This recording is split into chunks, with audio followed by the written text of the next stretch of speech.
नमस्कार किसान साथियों, आपका हमारी चैनल गुरु राजपूत फार्मर में स्वागत है। और आज इस नई वीडियो में हम जानेंगे कि मूंग में हमारा यह 4th स्प्रे चल रहा है। और मूंग की कंडीशन की अगर बात करें हम, तो मूंग हमारे लगभग 30 या 32 डेज़ मतलब 1 महीने के लगभग के हो चुके हैं। लगभग यह 32 दिन की फसल है हमारी।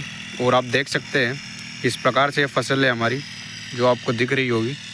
और इसमें हमने जैसे डोरा चलाया हुआ है, तो इधर देखोगे आपको डोरा चला गया है, चना वगैरह सब कुछ सूख चुका है। और इधर ये जैसे पंक्ति थी यह रो, इसमें नहीं चलाया है क्योंकि इसमें जो शेड्यूल के घुमा के लाते हैं या राउंड लाते हैं तो उसमें जो गैप रह जाता है वो वाला, तो ये कहीं पे चिपक गया, कहीं पे थोड़ा सा दूर हो गया चलाते हुए वक्त, थोड़े से ध्यान में नहीं रहा इसके चक्कर में।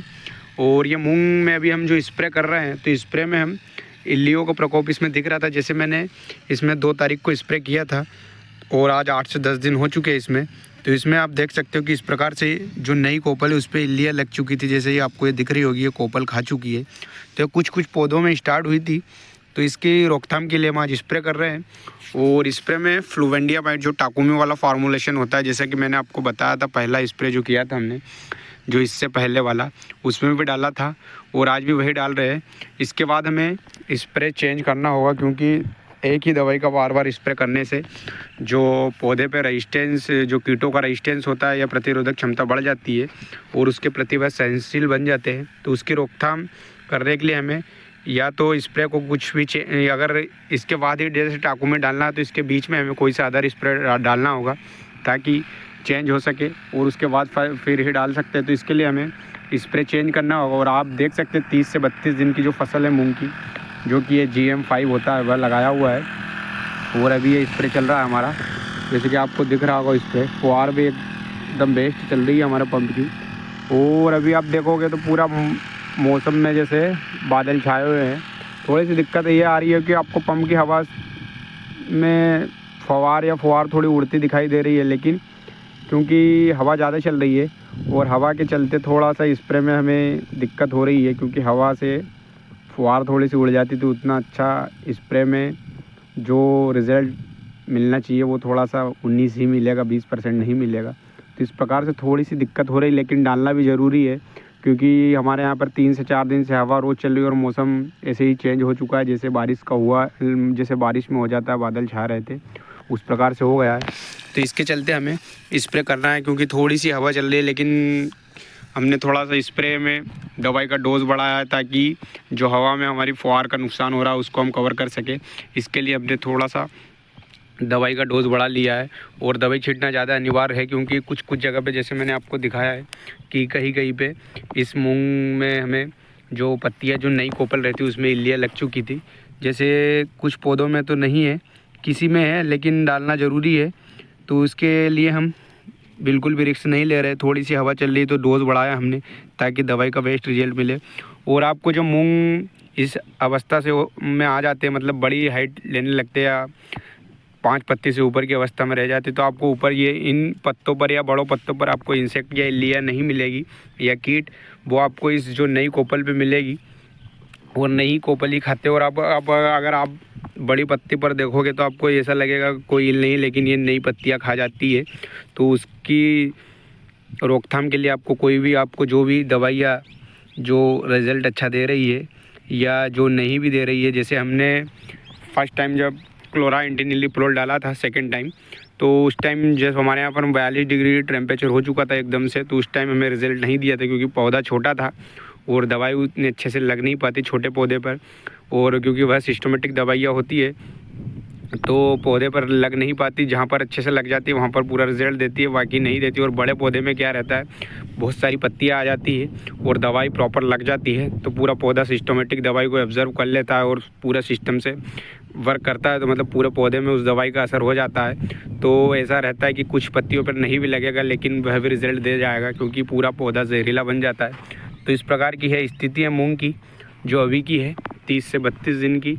और जैसे कि आपको दूर में बता देता हूँ, जैसे ये पंप हमारा जो बंदा है जो छींटने वाला वो भर रहा है, यहाँ पर दवाई और पानी की टंकी वगैरह रखी है। तो अभी मैं आपको दिखाता हूँ दवाई हम कौन कौन से डाल रहे हैं और क्या डाल रहे हैं। और मूंग की फसल अभी हमारी बेस्ट है। थोड़ी सी इस मूंग की फसल में हमें दिक्कत यह आई थी कि हमने जो एक स्प्रे किया था वो फेल हो गया था, तो उसके चक्कर में अभी ये 30 से 32 दिन की फसल हुई और इसमें यह 4th स्प्रे चल रहा है, 4था स्प्रे हमारा। और मूंग की फसल बेस्ट, इसमें हमने डोरा और कोल्पा भी चला दिया। और इसमें जो मूंग हमने बोया तो उसके बाद एक पानी दिया, अब सेकेंड पानी देने वाले हैं, तो उसके लिए हम आज दवाई डाल रहे हैं और 1 से 2 दिन बाद इसमें पानी भी लगा देंगे। तो अभी हमने जो डिब्बे में घोल बनाया था दवाइयों का, एक घोल है वो जो नाप है उसको डाल रहा है हमारे भाई साहब, जो हमारे यहाँ पर दवाई वगैरह छिड़कने का वर्क करते हैं, काम करते हैं। और यह पानी की जो टंकी थी हमारी, इसको हमने भर नहीं पाए थे, थोड़ा सा ध्यान नहीं रहा था, तो ये आधी भरी थी, उसके चक्कर में पूरा एकदम नीचे तक पानी जा चुका है। और 2 पंप की दवाई रही है हमारी, वहाँ से थोड़ा सा 2 पंप लगेंगे, तो उसके लिए आखिरी का जो पानी है वो भी पूरा ख़त्म कर देंगे, क्योंकि इसमें हमने थोड़ी सी दवाई नहीं, और पानी थोड़ा सा हमें ऊपर ही भरना होगा। पर सर हम ऊपर ही ऊपर भर जाए, कचरों नहीं जाए, तो कचरा वगैरह और मिट्टी ना जाए, इसके लिए हम थोड़ा सा आराम से भर रहे हैं। दवाई भी 2 पंप की ही बची है हमारी, और क्योंकि हमने इसमें पानी नहीं भरा था, यहाँ तक भरा हुआ था, तो 11 पंप के लगभग डल चुके हैं, मतलब डलते हमारे 2 एकड़ में 10 से 11 पंप। तो उसके चक्कर में यह पूरी टंकी अगर भरी होती तो 2 स्प्रे हो जाते, लेकिन ये आधी से भी थोड़ी सी कम थी, इसके चक्कर में पानी पूरा एकदम नीचे तक हो गया, आप देख सकते हैं इस प्रकार से।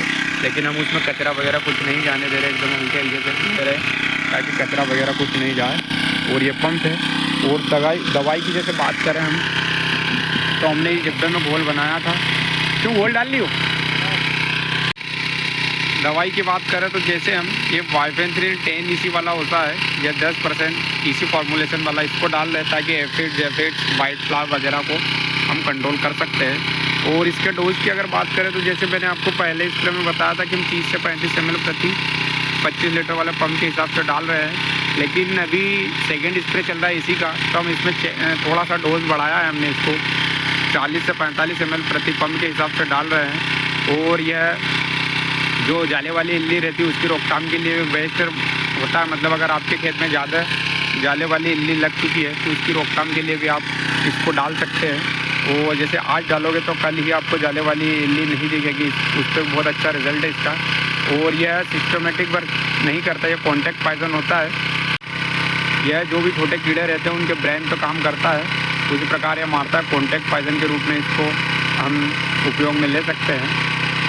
जैसे हमने मच्छरों के लिए, जैसे मैंने आपको बताया कि हम वाइफेंथ्रिन डाल रहे हैं, और फंगीसाइड के या फफूंदजनक रोगों के लिए बात करें तो हम इसमें जो विल्लोवुड कंपनी का विल्टेज होता है, और जिसमें कि एजोक्स्ट्रोविन 11% और साथ में ही टेबुकोनाजोल जो 18.3% में होता है, उसको डाल रहे हैं, ताकि फफूंदजनक रोगों के प्रति हमारी फसल को हम बचा सके और फफूंद नहीं लगे हमारी फसल में, जिससे कि हमारे फसल का उत्पादन भी अच्छा रहे।